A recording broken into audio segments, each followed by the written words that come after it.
ഇനി പറയുന്ന 10 ലക്ഷണങ്ങൾ ഉണ്ടെങ്കിൽ തൈറോയിഡിൻ്റെ ആരോഗ്യം കഷ്ടത്തിലാണെന്നുള്ളത് മനസ്സിലാക്കിക്കോളുക. നമുക്കറിയാം തൊണ്ടയിൽ മുഴയുള്ളത് മാത്രമല്ല തൈറോയിഡ്, അതല്ലാതെയും തൈറോയിഡിൻ്റെ ആരോഗ്യത്തിന് പ്രശ്നമുണ്ടെങ്കിൽ വേറെയും കുറേ ലക്ഷണങ്ങൾ കാണിക്കുന്നുണ്ട് നമുക്കറിയാൻ പറ്റും. ഞാൻ doctor Jishma, doctor Hisham's health care, Wandoor.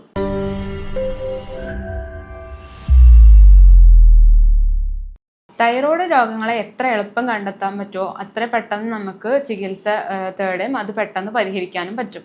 അപ്പോൾ നേരത്തെ പറഞ്ഞ പോലെ 10 ലക്ഷണങ്ങളിൽ ഏതെങ്കിലും ഉണ്ടെങ്കിൽ അത് തൈറോയ്ഡ് തന്നെ ആവണം എന്നല്ല, പക്ഷെ തൈറോയ്ഡ് ആവാനുള്ളൊരു ചാൻസ് മുന്നിൽ കണ്ടുകൊണ്ട് ഒരു ഡോക്ടറെ സമീപിക്കുകയും ആൾ പറയുന്ന കാര്യങ്ങൾ ടെസ്റ്റ് ചെയ്യണമെങ്കിൽ അങ്ങനത്തെ കാര്യങ്ങൾ ചെയ്യാനുള്ള കാര്യങ്ങൾ ചെയ്യണം. ഒന്നാമത്തെ ലക്ഷണം ക്ഷീണമാണ്. ക്ഷീണം എന്ന് പറഞ്ഞു കഴിഞ്ഞാൽ ഇപ്പോൾ രാത്രി ഒരു 8-10 മണിക്കൂർ ഉറങ്ങിയാലും രാവിലെ എണീറ്റ് കഴിയുമ്പോൾ ഭയങ്കരമായിട്ട് ക്ഷീണം, ഒരു മടി പിടിച്ച അവസ്ഥ, ഒന്നും ചെയ്യാൻ തോന്നുന്നില്ല, അങ്ങനത്തെ കാര്യങ്ങളൊക്കെ ആണെങ്കിൽ അതൊരു ഹൈപ്പോ തൈറോയിഡിസത്തിൻ്റെ അല്ലെങ്കിൽ തൈറോയ്ഡ് ഹോർമോൺ കുറവുള്ള കണ്ടീഷനാണ് സൂചിപ്പിക്കുന്നുണ്ടാവുക. പിന്നെ അതല്ല, ഒരു എപ്പോഴും രാവിലെയൊക്കെ ഭയങ്കര ഹൈപ്പറായിട്ട് അത്യാവശ്യം ഭയങ്കര ആക്റ്റീവായിട്ടിരിക്കുകയും എന്നാൽ രാത്രി ഉറങ്ങാൻ പറ്റാതെ ഇരിക്കുകയും ചെയ്യുന്ന അവസ്ഥയിൽ ചിലപ്പോൾ അത് ഹൈപ്പർ തൈറോയിഡിസത്തിൻ്റെ ലക്ഷണങ്ങളാവാം. അതാണ് ഒന്നാമത്തെ കാര്യം, ക്ഷീണം എന്ന് പറയുന്നത്. രണ്ടാമത്തെ ലക്ഷണം എന്ന് പറയുന്നത് വെയിറ്റിൽ വരുന്ന ചേഞ്ചസ്, അതായത് ഭാര വ്യത്യാസങ്ങൾ. അതായത് ഇപ്പോൾ പെട്ടെന്ന് തന്നെ ഇപ്പോൾ പച്ചവെള്ളം കുടിച്ചാലും തടിക്കുക, എത്ര വെയിറ്റ് കൺട്രോൾ ചെയ്യാൻ നോക്കിയിട്ടും വെയിറ്റ് കുറയാതെ വരിക, എപ്പോഴും ഉള്ള വെയിറ്റ് തന്നെ അല്ലെങ്കിൽ വെയിറ്റ് കൂടിക്കൂടി വരിക എന്നുള്ള കണ്ടീഷനാണെങ്കിൽ അത് ചിലപ്പോൾ അത് ഹൈപ്പോ തൈറോയിഡിസം കാരണമാവാം.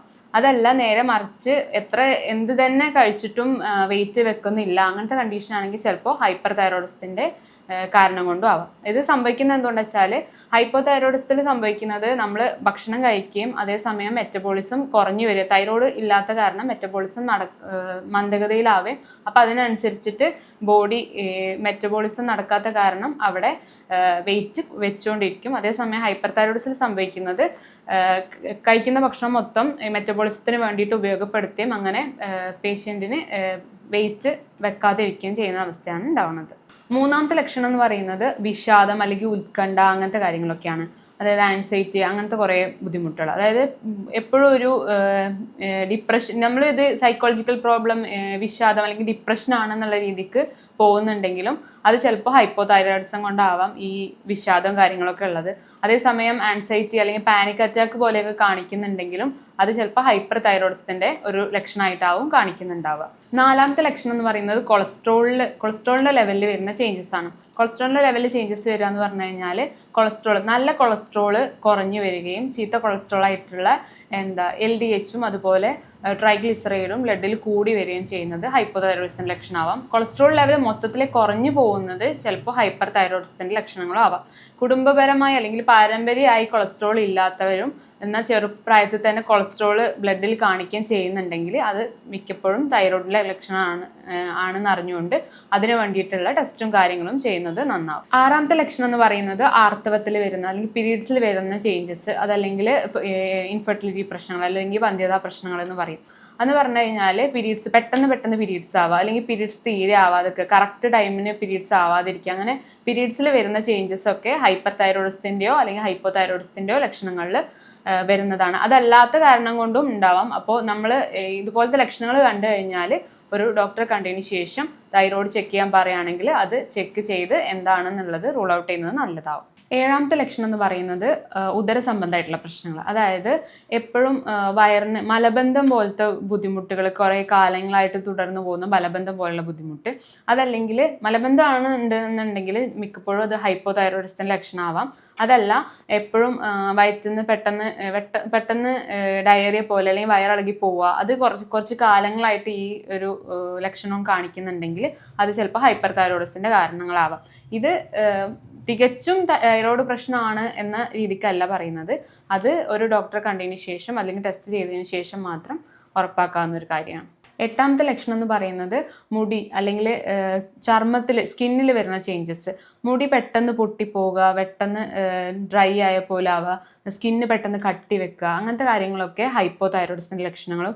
മുടി കൊഴിഞ്ഞ് നല്ല പോലെ മുടി കൊഴിച്ചിലുണ്ടാവുക, അതല്ലെങ്കിൽ സ്കിന്ന് പറ്റ സോഫ്റ്റനായി പോവുക, പെട്ടെന്ന് മുറിവാകുന്ന രീതിയിലാവുക, അങ്ങനത്തെ ഒക്കെ ഉള്ളത് ചിലപ്പോൾ ഹൈപ്പർ തൈറോയിഡിസത്തിൻ്റെ ലക്ഷണങ്ങളാവാം. 9ാമത്തെ ലക്ഷണമായിട്ട് പറയുന്നത് കഴുത്തിൽ എപ്പോഴും നീർക്കെട്ട് പോലെ, ശരീരത്തിൽ മൊത്തത്തിൽ എപ്പോഴും നീരുള്ള പോലെ, നീരുള്ള അസ്വസ്ഥ ഉണ്ടാവുക, അങ്ങനത്തെ ബുദ്ധിമുട്ടുകളൊക്കെ ഉണ്ടെങ്കിൽ അതും തൈറോയിഡിൽ വരുന്ന തൈറോയിഡ് ഹോർമോൺ കൂടിയതിൻ്റെയോ അല്ലെങ്കിൽ കുറഞ്ഞതിൻ്റെയോ ലക്ഷണമായിട്ട് കണ്ടുവരുന്നുണ്ട്. 10ാമത്തെ ഒരു കാര്യം എന്ന് പറയുന്നത് പേശിവേദന, പേശി അല്ലെങ്കിൽ സന്ധികളിലെ വേദന.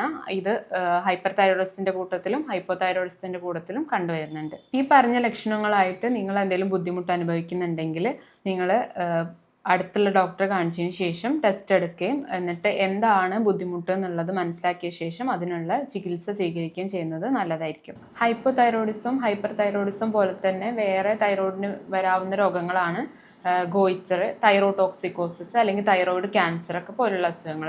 ഗോയിച്ചർ എല്ലാവർക്കും പരിചിതമായിട്ടുള്ള ഒരു അസുഖമായിരിക്കും, തൊണ്ടയിൽ മുഴ പോലെ കാണുന്നത്. അത് ഹൈപ്പർ തൈറോയിഡിസം കാരണം കൊണ്ടോ ഹൈപ്പോ തൈറോയിഡിസം കാരണം കൊണ്ടോ വരാവുന്ന ഒരു രോഗാവസ്ഥയാണ്. പല കാരണങ്ങൾ കൊണ്ട് തൈറോയിഡ് ഗ്രന്ഥിക്ക് ബുദ്ധിമുട്ടുകൾ അല്ലെങ്കിൽ തൈറോയിഡിൻ്റെ ലെവലിൽ, തൈറോയിഡ് ഹോർമോൺസിൻ്റെ ലെവലിൽ വ്യത്യാസങ്ങൾ ഉണ്ടാവാം.